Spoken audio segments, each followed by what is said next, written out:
ప్రభుత్వం రాయితీపై అందిస్తున్న యంత్ర పరికరాలను రైతులు సద్వినియోగం చేసుకోవాలని ఏపీ స్పీకర్ అయ్యన్న పాత్రుడు అన్నారు. వచ్చే ఏడాదికి నర్సీపట్నం నియోజకవర్గాన్ని రాష్ట్రంలో వ్యవసాయ రంగంలో ప్రథమ స్థానానికి తీసుకెళ్లే లక్ష్యంతో కృషి చేస్తున్నామన్నారు. రైతులు తాము చూసిన యంత్రాల్లో అవసరమైన వాటిని ఎంపిక చేసుకోవచ్చని చెప్పారు. వీటిపై రాయితీ కల్పించేందుకు ప్రభుత్వం చర్యలు తీసుకుంటుందని హామీ ఇచ్చారు. అంతకుముందు ఆయన అనకాపల్లి జిల్లా నర్సీపట్నం మార్కెట్ కమిటీ ఆవరణలో వ్యవసాయ ఆధునిక యాంత్రీకరణ ప్రదర్శనను రిబ్బన్ కట్ చేసి ప్రారంభించారు. మన రైతులు పండించిన పంట దాచుకోవడానికి కోల్డ్ స్టోరేజ్ కూడా పెట్టిస్తాను. అనకాపల్లిలో ఉంది, ఎక్కడ మనకు పెడుతున్నాను. అది రమణ గారు మనకి చెప్పాను. తర్వాత రైతులు మట్టి నమూనా, మన భూమి ఉంది, ఆ భూమి దేని పనికి వస్తుంది,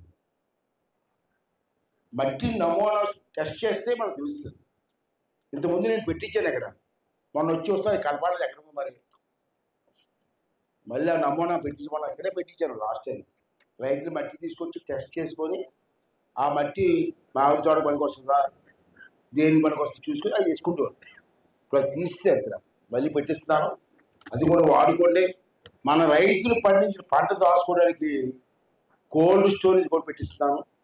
అనకాపల్లిలో ఉంది, ఎక్కడ మనకు పెడుతున్నాను.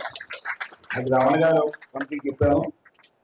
తర్వాత రైతులు మట్టి నమూనా, మన భూమి ఉంది, ఆ భూమి దేని పనికి వస్తుంది,